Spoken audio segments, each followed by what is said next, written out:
Buenos días, Iglesia. Es un placer poder volver a compartir este devocional con ustedes el día jueves, el cual titulé El privilegio y la responsabilidad, y el pasaje que vamos a meditar hoy es el de Apocalipsis 10, del 1 al 11. Un ángel poderoso vuelve a aparecer en la visión.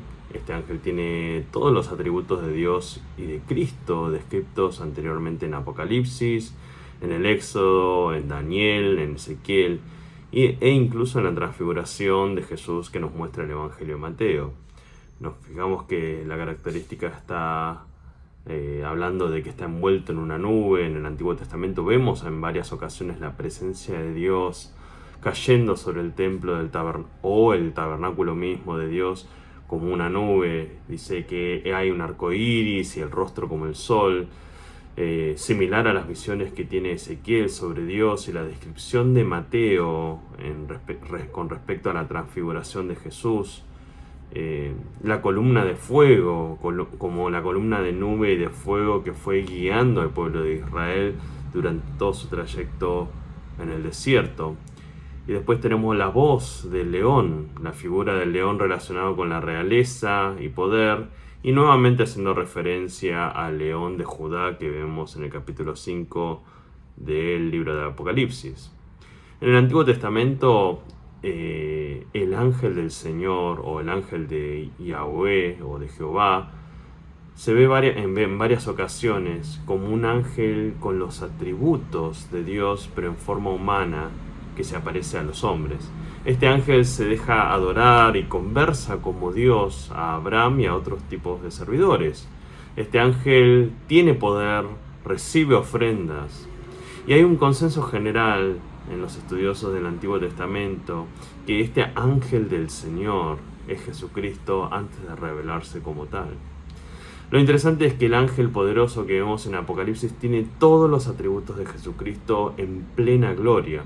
Y esta es la diferencia entre el Apocalipsis y los Evangelios, o incluso en las figuras que vemos en el Antiguo Testamento. En Apocalipsis vemos a Jesús revelado ya en su plena gloria y esplendor, poderoso, lleno de luz y majestad. Apocalipsis nos muestra al Jesús que nos encontraremos en la eternidad, pero no solo eso, al Jesús que hoy podemos experimentar, resucitado, todopoderoso, lleno de gloria y de esplendor. Apocalipsis nos muestra la revelación completa de Jesucristo, igual en gloria y en poder con el Dios Padre y el Espíritu Santo. Pero ¿qué nos dice Jesús? ¿Qué le revela Jesús a Juan? Jesucristo tiene un rollo que no se le permite a Juan revelar, porque hay misterios que no se revelarán hasta el final de los tiempos. Ahora, ¿de qué se trata estos misterios? Esto es un mensaje para los cristianos que desean inventar a veces doctrinas que nacen de conjeturas experienciales o de ideas construidas que no están en las escrituras. La gran mayoría de las sectas comienza inventando doctrinas que la palabra no revela y que cierta persona o grupo de personas crean para llenar los puntos grises de las escrituras. Calvino una vez dijo, en referencia al silencio de las escrituras en ciertos asuntos, que esto es intencional de parte de Dios y es significativo. Calvino dijo, Dios no ha querido satisfacernos en curiosidades inútiles, sino enseñarnos lo que debemos aprender para nuestra salvación. Esto lo dijo en su comentario de Deuteronomios 29. Pero no hay que ser extremistas, no solo las sectas, sino que muchas veces dentro de la iglesia se predica prácticas ritualistas o pensamientos culturales como ideas que nacen de la palabra. Y la realidad es que la Biblia no nos dice si ponernos ojotas o no para el servicio dominical, si necesitamos construir un salón deportivo para los jóvenes, o si tenemos que ir a los cultos matutinos de las 6 de la mañana. Tampoco habla del cigarrillo, de qué negocios debemos emprender, o qué carrera tenemos que elegir.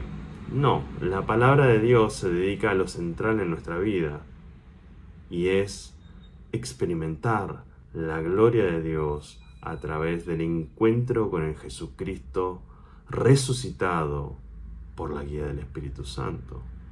Es ese encuentro íntimo con el Dios Trino. Lo demás van a ser por una cuestión natural de tener ese encuentro fluido con el Dios Trino por medio de su palabra. Es por eso que cuando Jesús anuncia el toque de trompeta final, donde el misterio de Dios será consumado, habla de un misterio que ya fue revelado en realidad a los profetas. ¿Qué es ese misterio? Es la salvación. Pero también con la salvación está el juicio que trae Jesucristo al mundo. No está hablando de nada nuevo porque ya fue anunciado a los profetas. Sin embargo, para los hombres, la salvación de Cristo es un gran misterio. ¿Por qué? Porque la salvación no es una mano levantada confesando que Cristo, que Cristo es mi Señor y Salvador, o servir en la iglesia en algún misterio. No se trata de eso, la salvación. La salvación viene por gracia de Dios, y aquel que la recibe siente la dulzura de las palabras de Dios, como la sintió Juan al comer el librito de Jesús.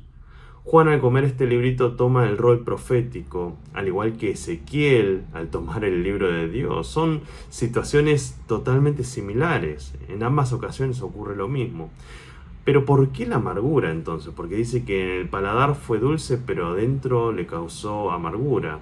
Porque el misterio de la salvación es dulce para aquellos que sí recibieron la gracia de Dios. Sin embargo, causan gran dolor y tristeza por ver a todos aquellos que, negando a Cristo y su señorío, se perderán y sobre todo recaerán en el juicio de Dios. Se pierden la salvación y van a tener que enfrentar el juicio de Dios. Ahora, aplicando esta palabra a nosotros, ¿somos nosotros como Juan? Algunos dirán que no, pero en realidad sí. Los verdaderos cristianos tenemos el gran privilegio de experimentar a diario la gloriosa presencia de Cristo y la dulzura de la salvación. Un cristiano vive en alegría por esto, ya que entiende que Dios lo salvó por gracia. No fue una mano levantada, fue Dios en su plan redentor que nos tomó como sus hijos por medio de Cristo Jesús. Sin embargo, el cristiano tiene un rol profético en la sociedad, como Juan. Esto no significa que inventemos nada nuevo, sino que conocemos el misterio de Dios, o sea, entendemos sobre su salvación y su juicio. El cristiano convive con la alegría de ser salvo, pero la amargura de ver a su alrededor a muchos que se pierden por negar a Cristo. La salvación significa que hay condenación, porque si no hubiese condenación por la maldad de la humanidad, entonces no necesitaríamos en realidad a Cristo y su salvación. O sea, existe juicio porque existe maldad en el mundo, y porque existe este juicio necesitamos a Cristo para que nos justifique, porque todos somos malos delante de Dios, y nos salve. Pero el mundo no lo entiende así y vive en la amargura absoluta de la condenación que ellos mismos eligen a diario. Entonces, ¿puede un cristiano ser amargado? Por supuesto que no.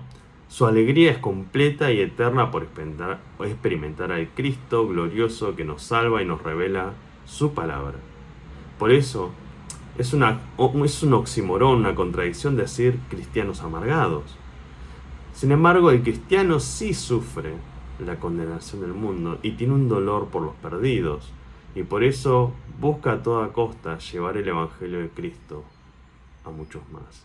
El versículo 11 de este capítulo termina con una orden hacia Juan, y obviamente para todos nosotros los creyentes. Dice: y me dijeron, te es necesario profetizar otra vez a muchos pueblos y naciones y lenguas y reyes. En conclusión, un cristiano vive alegre por ver a Cristo y la salvación, pero siente el dolor por los perdidos.